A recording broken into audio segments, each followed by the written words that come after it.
Yan yun nung isinilang. Hinanap pa ng mga pantas, di ba? Meron tayong tradition na three kings, pero hindi po three kings yun. Maraming mga pantas yun, mga kapatid. Nagkataon lang na ang regalo ay 3. Kasi yung 3 regalo na yun ay lahat may spiritual significance. Dahil nga ang kanilang dadalawin na tinahanap ay hari. Kaya mayroon pang mir doon. Baby, bibigyan mo ng mir. Ang mir ay isang pabango na ginagamit sa katawan ng isang patay na, mga kapatid. Patay na!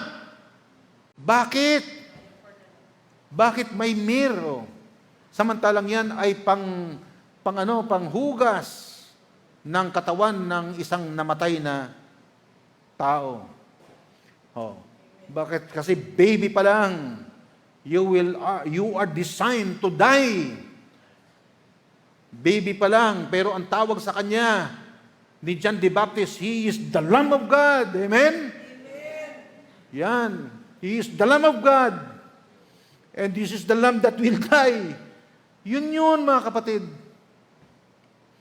We could never have a life without life worthy of God on our own. Wala. Kahit gaano tayo kagaling, gaano tayo kahusay, gaano tayo katalented, hindi tayo pwedeng magkaroon ng buhay worthy of God on our own. Wala. So Jesus lived a life without sin. Yan ang nangyari. On our behalf, para sa atin yun. And then He died. This painful death. He died a painful death our sins deserved. Kaya sa John chapter 3 verse 17, God sent not His Son into the world. Now, God sent not His Son into the world, not to condemn the world, but that the world through Him might be saved. Sa pamamagitan niya, ang daigdig ay maliligtas. By sacrificing Himself for us on the cross, He took the punishment for all of our sins at once. Yun, kinuha niya lahat. This made Him the ultimate sacrifice, once and for all, satisfying the demands God's justice required. Hindi ang Diyos ang nagdidemand doon. Yung justice ng Diyos ang nagdidemand doon, mga kapatid. Hindi gusto ng Diyos na patayin o kaya mamatay ang anak niya. Pero tinanggap niya yun because yun nga ang karakter niya eh. He is a just God. And legally tayo ay pag-aari na ng dyablo. At alam niyo naman, kahit bawiin tayo ng Diyos sa dyablo, hindi tayo papayagan. Bakit? Kasi kahit ang dyablo naniniwala sa justice na yan. For his own benefit, Kaya ang Diyos binigay ang kanyang anak. Grabe. Once for all, satisfying the demands God's justice required. That is why we call Jesus Lamb of God. That's why John the Baptist, the very first time that he introduced Jesus to other disciples, ang sabi niya, Behold, the Lamb of God. Amen? He is the Lamb of God that takes away the sins of the world. In the sacrifice of Jesus' crucifixion, we are shown the depths of God's love for us and the length taken to save us from our sins.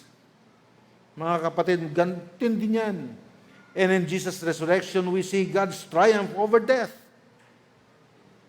Namatay nga siya, pero nag-resurrect siya ulit to show us victory. That's why we sing, in Jesus there is victory, di ba? Bakit? Because that is a song of Jesus' resurrection. That when Jesus rose up from the dead, that is the declaration that God said, Victory and death has no power over me, and death has no power to even anyone that believes on me. Yun. At kahit kailan hindi na magkakaroon ng power ang kamatayan kahit kaninong nanampalataya kay Jesus. Kaya sa kamatayan natin, ayan po mga kapatid, ay pagbubukas lang ng pituan ng langit. Yan mga kapatid ay tinatawag nating unmatched power of God's grace. Yan ay unmatched power. Yan ang power ng Diyos na wala. Kahit ang kamatayan ay hindi pwedeng tumapat. Walang kapangyarihan ng lahat ng kapangyarihan ng mga natayo at nag-exist na imperyo ang pwedeng tumapat sa power ng biyaya ng Diyos. Because of the sacrifice Jesus on the cross, our lives will never be the same again. Dahil sa biyaya na yan, ang buhay ko hindi na magiging katulad ng dati. Dahil sa biyaya na yan, sa kapangyarihan, dahil sa unmatched power ng Diyos na yan, tinatawag natin God's grace. Ang buhay ng kahit sinong nanampalataya kay Jesus ay hindi na magiging katulad ng dati kailanman. Hindi na. Hindi na.